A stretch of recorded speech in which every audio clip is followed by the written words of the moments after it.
ધર્મલોક ચેનલમાં આપ સર્વે દર્શકોનું હાર્દિક સ્વાગત છે।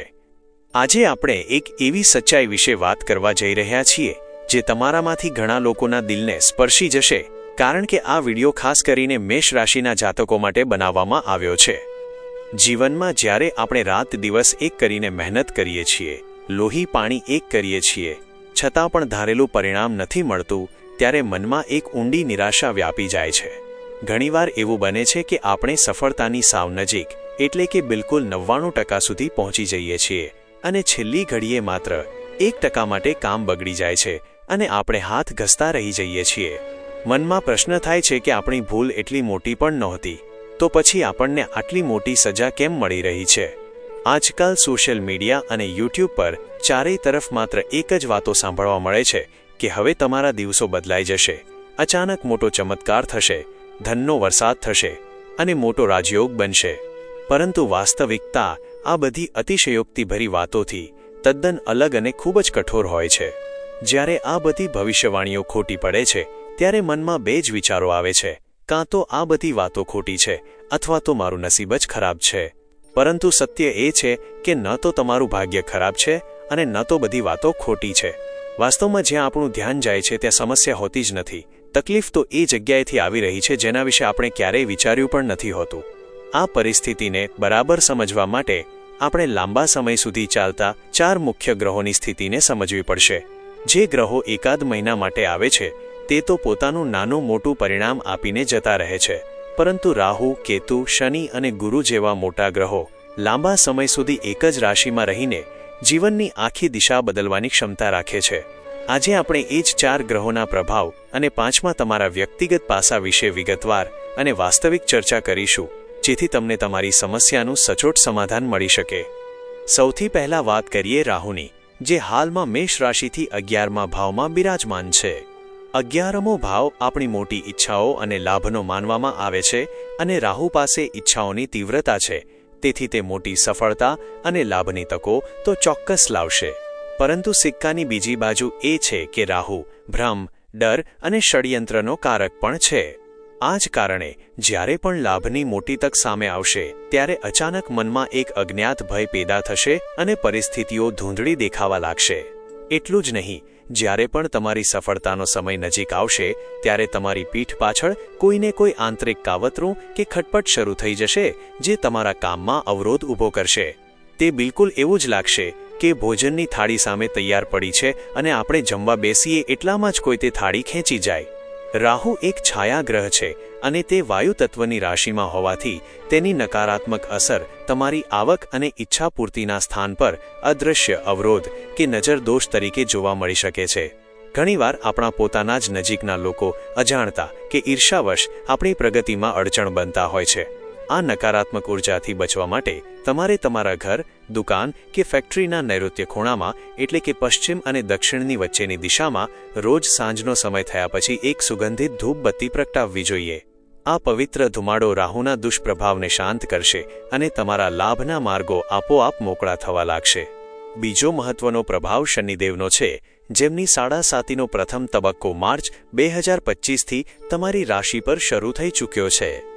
સામાન્ય રીતે લોકો જ્યારે કશું ન સમજી શકે ત્યારે બધો દોષ શનિની સાડાસાતી પર ઢોળી દે છે, પરંતુ વાસ્તવમાં સાડાસાતી એ કોઈ શ્રાપ નથી, પણ જીવનને એક નવો વળાંક આપનારું મોટું વરદાન છે। જ્યારે આપણે એક સીધા રસ્તા પર સ્પીડમાં જતા હોઈએ અને અચાનક મોટો વળાંક આવે, ત્યારે આપણે ગાડી ધીમી કરવી પડે છે અને વધારે સાવધ રહેવું પડે છે। શનિ બસ આ જ પરિવર્તન લાવે છે। આ સમય તમારી આકરી પરીક્ષાનો છે, પરંતુ યાદ રાખજો કે જેવી રીતે અગ્નિમાં તપીને જ સોનું શુદ્ધ કંચન બને છે, તેવી જ રીતે શનિદેવ તમને આ 7 વર્ષ દરમિયાન ઘડીને એક મજબૂત વ્યક્તિ બનાવશે। શનિ અત્યારે તમારા 12મા ભાવમાં છે, જે દાન અને સેવા દર્શાવે છે। તેથી શનિદેવને પ્રસન્ન કરવાનો સીધો રસ્તો એ છે કે તમારે અહંકાર છોડીને નમ્ર સેવક બની જવું જોઈએ। દર શનિવારે અડદની દાળ, કાળા તલ, કાળા વસ્ત્રો અથવા જૂના પગરખાનું કોઈ જરૂરિયાતમંદ વ્યક્તિને દાન કરવું જોઈએ।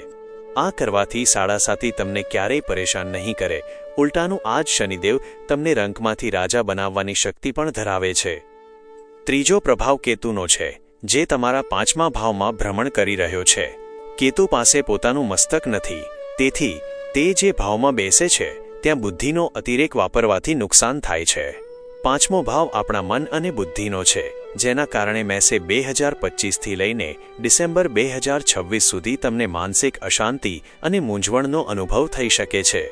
જ્યારે પોતાનું મગજ કામ ન કરે ત્યારે જીવનમાં કોઈ યોગ્ય માર્ગદર્શક જેમ કે માતા-પિતા, જીવનસાથી કે કોઈ સાચા મિત્રની સલાહ લેવી ખૂબ હિતાવહ સાબિત થાય છે. કેતુને ધર્મની ધ્વજા માનવામાં આવે છે, તેથી આ દોષના નિવારણ માટે તમારા ઘરની છત પર નૈઋત્ય દિશામાં અથવા તમારા ઘરના પૂજા સ્થાનમાં એક નાનો લાલ રંગનો ધર્મધ્વજ અચાનક સ્થાપિત કરી દો. આનાથી માનસિક તણાવ દૂર થશે. કેતુ એ વૃક્ષનું મૂળ છે. જો તમે મંત્ર જાપ દ્વારા આ મૂળને સિંચશો તો રાહુરૂપી શાખાઓ આપોઆપ ફળદાયી બનશે. રોજ તમારા ઇષ્ટદેવ જેમ કે શિવજી, હનુમાનજી કે દુર્ગા માતાના મંત્રોનો શાંત ચિત્તે જાપ કરવાનું શરૂ કરો. આ આધ્યાત્મિક સાધના તમારા જીવનની તમામ અણધારી અડચણોને મૂળમાંથી ઉખાડી ફેંકશે. ચોથો, સૌથી મોટો આશીર્વાદ તમને દેવગુરુ બૃહસ્પતિ તરફથી મળ્યો છે, જેઓ 12 વર્ષ પછી તમારી રાશિથી ચોથા ભાવમાં ઉચ્ચની સ્થિતિમાં આવ્યા છે અને તેનાથી હંસ રાજયોગનું નિર્માણ થયું છે. ગુરુની દ્રષ્ટિ તમારા 12મા અને 8મા ભાવ પર પડતી હોવાથી તે શનિના કારણે આવતી મુશ્કેલીઓ અને અણધાર્યા તણાવને હળવો કરી દેશે. પરંતુ તમારે તમારું ધ્યાન ચોથા ભાવ પર કેન્દ્રિત કરવું પડશે, જે તમારી માતા અને પરિવાર દર્શાવે છે. તમારી પ્રગતિનું રહસ્ય તમારી માતાના આશીર્વાદ અને પરિવારના સહયોગમાં છુપાયેલું છે. ગુરુ ઓક્ટોબર મહિના સુધી આ શુભ સ્થિતિમાં છે, પરંતુ તેમની એક વિશેષતા છે કે તેઓ આખા સંસારનું ભલું કરે છે, પણ વ્યક્તિ પોતાના સુખ વિશે ભૂલી જાય છે. તેથી તમારે અન્યોની ચિંતા કરવાની સાથે પોતાના આત્મિક સુખ પર પણ ધ્યાન આપવું પડશે. ગુરુને જીવ માનવામાં આવે છે, તેથી તમે જેટલા સાત્વિક રહેશો, ખોટા ખાનપાન અને વ્યસનોથી જેટલા દૂર રહેશો, એટલું જ ગુરુનું બળ વધશે અને તેઓ તમારા કરિયરમાં અદ્ભુત સફળતા અપાવશે. પાંચમી અને સૌથી મહત્વની બાબત એ છે કે આ બધું ગોચર તો સમય પ્રમાણે બદલાતું રહેશે, પરંતુ તમારી વ્યક્તિગત જન્મકુંડળી એ તમારા જન્મ સમયનો કાયમી નકશો છે, જે ક્યારેય બદલાતો નથી. હાલમાં તમારી કુંડળીમાં કઈ મહાદશા, અંતરદશા કે પ્રત્યંતર દશા ચાલી રહી છે. કોઈ ગ્રહ નીચનો થઈને કે 6, 8, 12મા ભાવનો સ્વામી બનીને તમારા ભાગ્યને અવરોધી રહ્યો નથી ને, તે જોવું ખૂબ જરૂરી છે. કોઈના કહેવાથી સીધા જ નીલમ, પુખરાજ કે મોતી જેવા રત્નો પહેરી લેવા હિતાવહ નથી, કારણ કે જો રત્નકુંડળીના યોગકારક ગ્રહનું ન હોય તો તે દીવો બનીને પ્રકાશ આપવાને બદલે મોટી આગ બનીને નુકસાન પણ કરી શકે છે. આ આખી વાત સમજાવવાનો આશય માત્ર એટલો જ છે કે નકારાત્મકતાથી ડરવાને બદલે વાસ્તવિકતાનો સ્વીકાર કરીને જો યોગ્ય ઉપાયો કરવામાં આવે તો સફળતામાં થતો વિલંબ ચોક્કસપણે દૂર થાય છે. જો તમને આ માહિતી અને સમજાવવાની શૈલી સાચી અને માર્ગદર્શક લાગી હોય તો વિડીયોને લાઇક અને કોમેન્ટ કરવાનું ચૂકતા નહીં. જો તમે ધર્મલોક ચેનલ પર નવા છો અને હજી સુધી સબસ્ક્રાઇબ નથી કર્યું તો આજે જ સબસ્ક્રાઇબ કરી લો, જેથી આવા જ જ્ઞાનવર્ધક વિડીયો તમને મળતા રહે. આપનો આવનારો સમય ખૂબ જ મંગલમય અને પ્રગતિશીલ રહે તેવી ઈશ્વરને પ્રાર્થના. જય શ્રી રામ.